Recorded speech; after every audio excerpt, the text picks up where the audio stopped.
Today I'll be talking about marriage, particularly how last names might be maintaining a social hierarchy between men and women. Marriage has been used throughout the years to unite and grow families, combining each other's wealth for the betterment of the young. In patriarchal societies, marriage has always and today seen the bride leave her family to join the groom's family. She takes the groom's last name, and the children also take the groom's last name. We've seen marriage evolve over the decades, and there's been great strides of progress. The woman's choice of who to marry, the normalization of the LGBTQ plus marriages, the lessened degree of gender roles within marriages. And of course, this is a byproduct of general global movements towards human equality. Which brings me into the taking of last names. Last names feel like they hold so much depth. Out of 1 billion people in the world, it's part of your name. It's the first point to how you identify yourself and answer the question of who are you.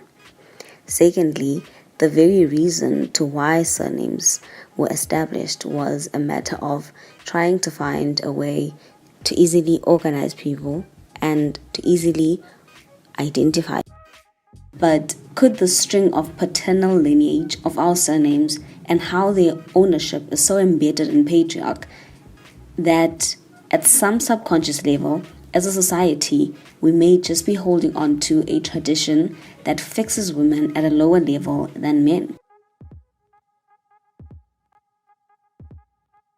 To be fair, yes, we have seen a rise in hyphenated surnames. I hyphenated my name.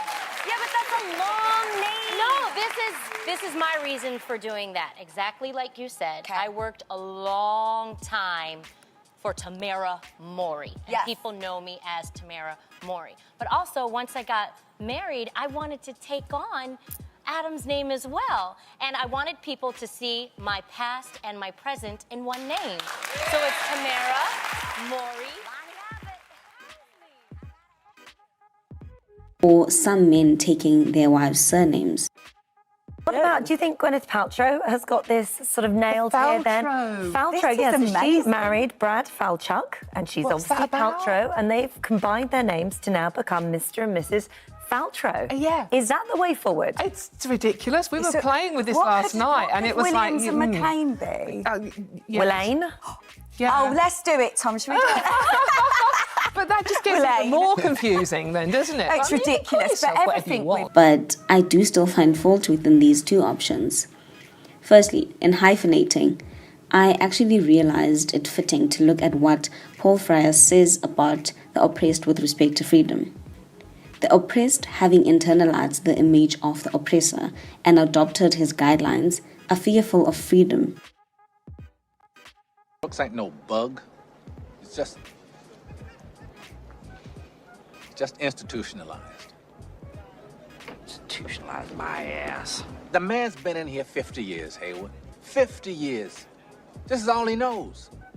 In here, he's an important man. He's an educated man. Outside, he's nothing. Just a used-up con with arthritis in both hands. Probably couldn't get a library card if he tried. You know what I'm trying to say?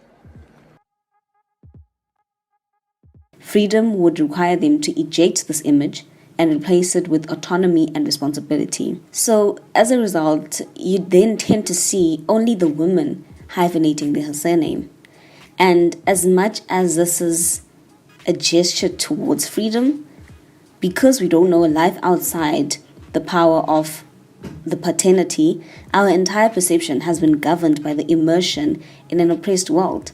There is still a need to keep that man's surname.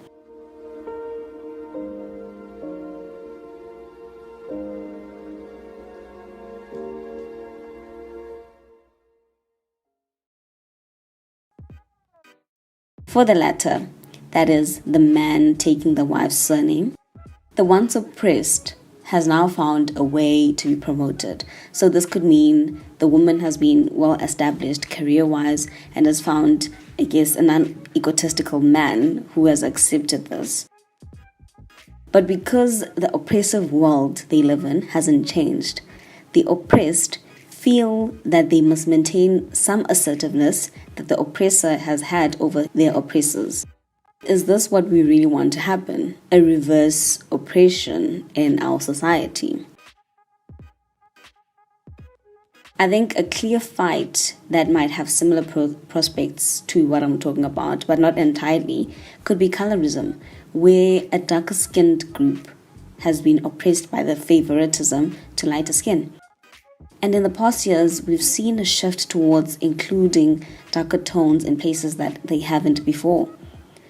Although we're all born in a world where the norm has been lighter is better, the oppressed have taken the responsibility to not just shift the scale only to darker is better, but emphasize that all shades are valid.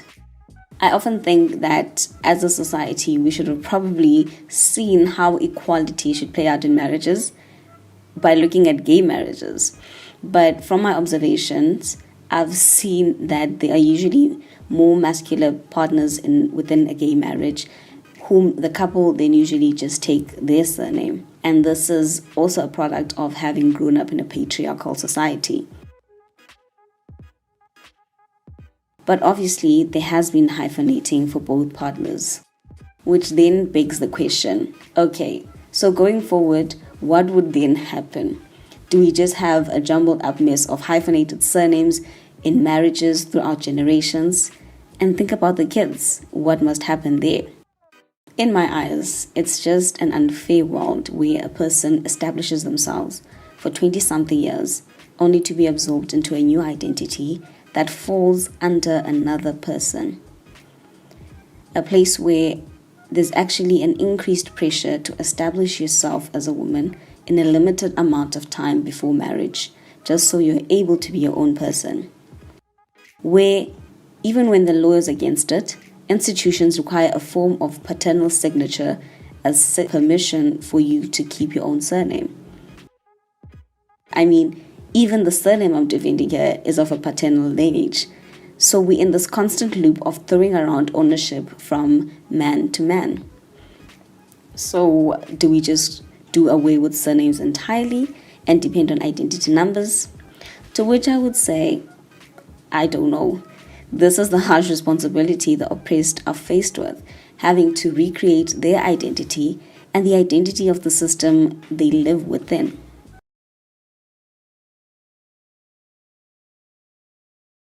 Thank you for listening. See you next time.